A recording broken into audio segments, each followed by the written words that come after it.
Baghdad, Panama City, Brasilia, San Jose, Costa Rica, Bogotá, Colombia, heavy drugs. Wow. I've been up here a lot. I've never seen a crowd like this. I think we need a ballroom, and that's happening. It's going to be a beautiful ballroom. This is really a lot of people, most I've ever seen in this room. And we're here for a very serious purpose, very serious purpose. Something's out of control, but we're going to put it in control very quickly like we did on the southern border. I'm announcing a historic action to rescue our nation's capital from crime, bloodshed, bedlam, and squalor, and worse. This is Liberation Day in D.C., and we're going to take our capital back. We're taking it back. Under the authorities vested in me as the President of the United States, I'm officially invoking Section 740 of the District of Columbia Home Rule Act. You know what that is? And placing the D.C. Metropolitan Police Department under direct federal control, and you'll be meeting the people that will be directly involved with that. Very good people, but they're tough, and they know what's happening, and they've done it before. In addition, I'm deploying the National Guard to help reestablish law, order, and public safety in Washington, D.C., and they're going to be allowed to do their job properly.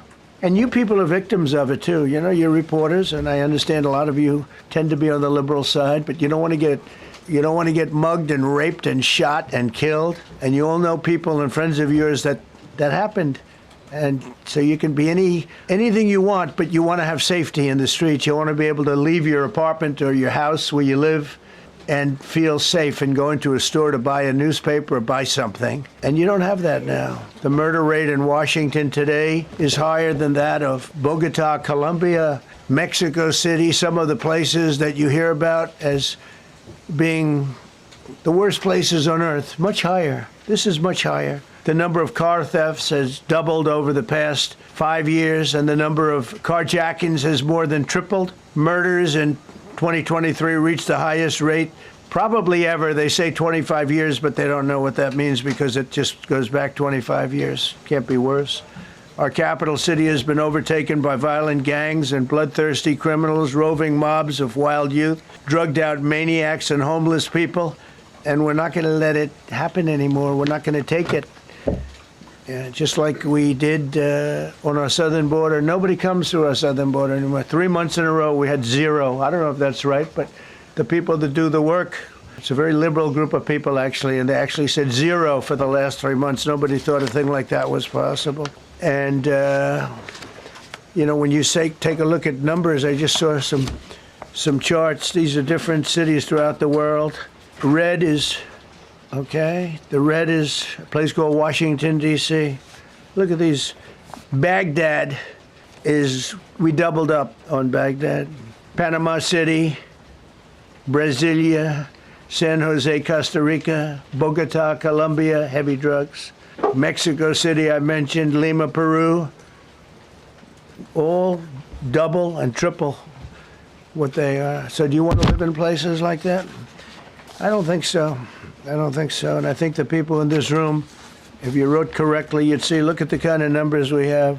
D.C., 41 per 100,000, number one that we can find anywhere in the world. Other cities are pretty bad, but they're not as bad as that. That where you want to live? The reporters of the world? Juvenile offenders and crimes against persons, as they say. It's getting worse. Not getting better, it's getting worse.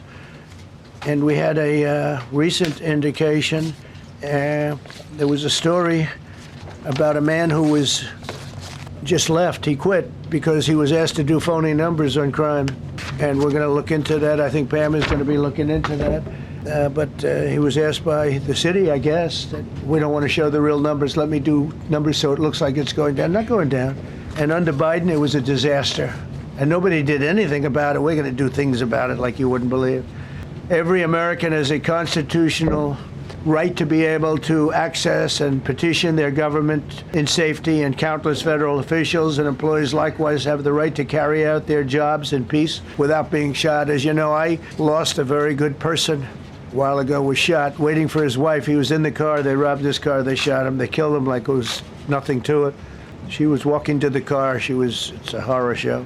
This issue directly impacts the functioning of the federal government and is a threat to America, really. It's a threat to our country. We have other cities also that are bad, very bad. You look at Chicago, how bad it is. You look at Los Angeles, how bad it is. We have other cities that are very bad. New York has a problem. And then you have, of course, Baltimore and Oakland. We don't even mention that anymore. They're so far gone. We're not going to let it happen. We're not going to lose our cities over this. And this will go further. We're starting very strongly with D.C., and we're going to clean it up real quick, very quickly, as they say. Days ago, a former member of the DOJ staff was savagely beaten by a band of roving thugs after defending a young woman from an attempted carjacking. He was left dripping in blood. He thought he was dead with a broken nose and concussion. Can't believe that he's alive. He can't believe it. In June, a 21-year-old congressional intern was tragically killed after being hit by a stray bullet in a drive-by shooting. A former Trump administration official named Mike Gill, fantastic person, was murdered last year in cold blood in a carjacking blocks away from the White House. We all knew him. Great person, waiting for his wife as she was walking to the car. A Democrat congressman was also carjacked at gunpoint not far from the Capitol. And in 2023, an aide to Senator Rand Paul was stabbed in the chest and head by a demented lunatic as he walked down the street, just absolutely for no reason. Horrifically, last July 4th weekend, a 3-year-old girl was shot in the head and killed while sitting in a car near the Capitol. It's becoming a situation of complete and total lawlessness. And we're getting rid of the slums, too. We have slums here. We're getting rid of them. I know it's not politically correct. You'll say, oh, so terrible. No, we're getting rid of the slums where they live. Caravans of mass youth rampage through city streets at all times of the day. There are ATVs, motorbikes. They travel pretty well. Entire neighborhoods are now under emergency curfews. Just this past weekend, gunfire went through, and you saw that, the Navy Yard. I saw it this morning. They saw that they fought back against law. See, they fight back until you knock the hell out of them, because it's the only language they understand. But they fought back against law enforcement last night.